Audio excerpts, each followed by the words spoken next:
ओम श्री गणेशाय नमः। गणेश जी की कृपा सदा आप सब पर यूं ही बनी रहे। एक बार फिर से स्वागत है आपका अपने YouTube चैनल धर्म ज्ञान में। आप सभी को पौष कृष्ण चतुर्थी की बहुत बहुत शुभकामनाएं। पौष मास में आने वाली संकष्टी चतुर्थी का अपना एक विशेष महत्व है। ये तिथि भगवान विघ्नहर्ता को समर्पित है, जो कि सभी प्रकार के विघ्नों को हरने वाले हैं। इस दिन व्रत और पूजा के माध्यम से भगवान श्री गणेश की कृपा प्राप्त की जाती है, जिससे जीवन के सभी कष्ट, परेशानियां, कठिनाइयां सब दूर हो जाती हैं। तो चलिए आज के वीडियो में पूजा विधि और शुभ मुहूर्त के बारे में जानते हैं। तो इसीलिए वीडियो को बिना स्किप किए पूरा जरूर देखिएगा। इस बार पौष मास के कृष्ण पक्ष की चतुर्थी तिथि प्रारंभ होगी 18 दिसंबर बुधवार सुबह 10:07 से और समाप्त होगी 19 दिसंबर सुबह गुरुवार को 10:03 पे। इसलिए इस बार संकष्टी चतुर्थी का व्रत 18 दिसंबर बुधवार को रखा जाएगा। बुधवार का दिन भगवान गणेश जी को समर्पित होता है, तो ऐसे में इस तिथि का महत्व और भी ज़्यादा बढ़ जाता है। बुधवार के दिन सूर्योदय होगा सुबह 7:06 पर, सूर्यास्त होगा शाम 5:40 पर। ब्रह्म मुहूर्त रहेगा सुबह 5:30 से लेकर 6:18 तक।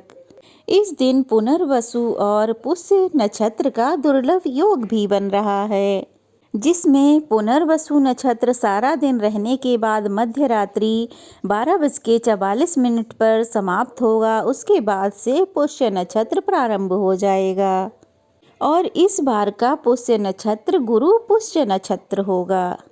अमृत काल रहेगा शाम 6:30 से 8:07 तक और राहु काल सुबह 7:30 बजे से 9 बजे तक रहेगा।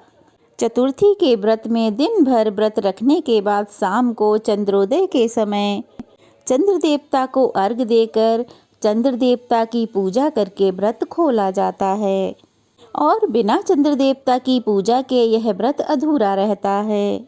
अगर किसी कारण से आसमान में चंद्रमा ना दिखाई दे तो आप भगवान शिव के मस्तक पर विराजमान चंद्रमा के दर्शन करके अपना व्रत खोल सकते हैं। इस दिन पूजा के शुभ मुहूर्त रहेंगे, जिसमें सुबह की पूजा का शुभ मुहूर्त रहेगा सुबह 5:46 से 7:08 तक और शाम की पूजा का मुहूर्त रहेगा शाम 5:28 से 6:50 तक और चंद्रोदय का समय रहेगा रात 8:45 पर।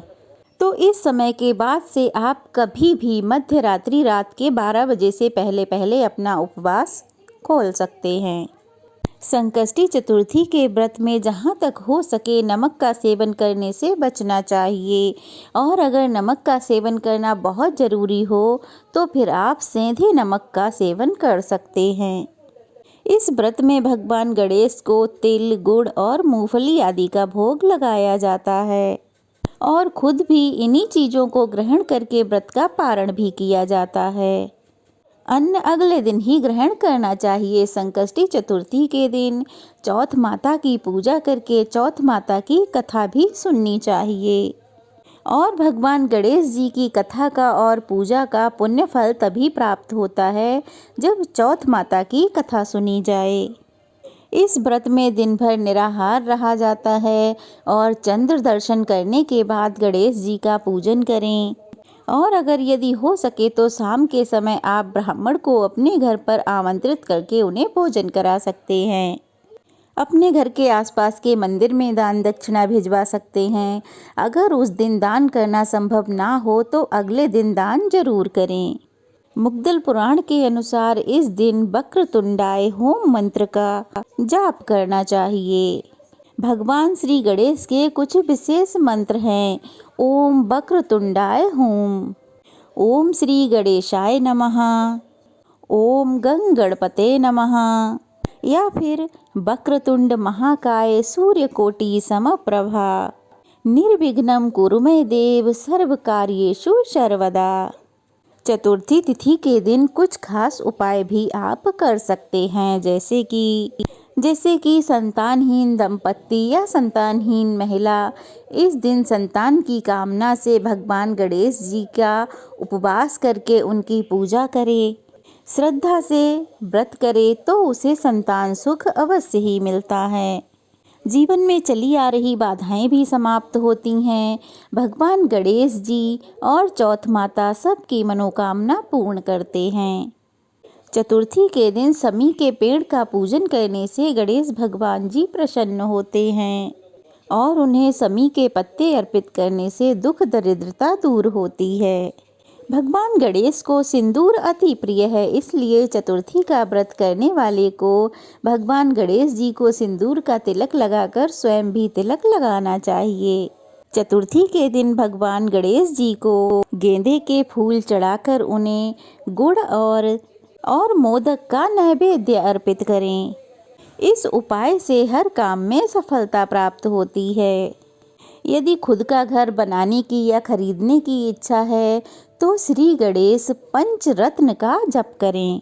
धनदाता गणेश स्तोत्र का पाठ करने से अपार धन संपत्ति की प्राप्ति होती है। इसके अलावा भगवान श्री गणेश को समर्पित चतुर्थी की कथा का श्रवण आपको अवश्य ही करना चाहिए। अगर व्रत नहीं भी रखा है तब भी आपको कथा का श्रवण जरूर करना चाहिए। श्री गणेश स्तुति, श्री गणेश सहस्त्र नाम, गणेश चालीसा, गणेश पुराण, श्री गणेश स्तोत्र अथर्व शीर्ष, संकटनाशक गणेश स्तोत्र, इनमें से आपके लिए जो भी संभव हो उसका पाठ आपको पूरी श्रद्धा से और सच्चे मन से करना चाहिए। ये थी आज की वीडियो। कैसी लगी कमेंट बॉक्स में ज़रूर बताइएगा। अच्छी लगी हो तो वीडियो को लाइक करके कमेंट कीजिएगा और ज़्यादा से ज़्यादा शेयर कीजिएगा। ढेर सारा आशीर्वाद और प्यार दीजिएगा और अगर नए हैं तो प्लीज़ जल्दी से चैनल को सब्सक्राइब कीजिएगा। जय श्री गणेश जी।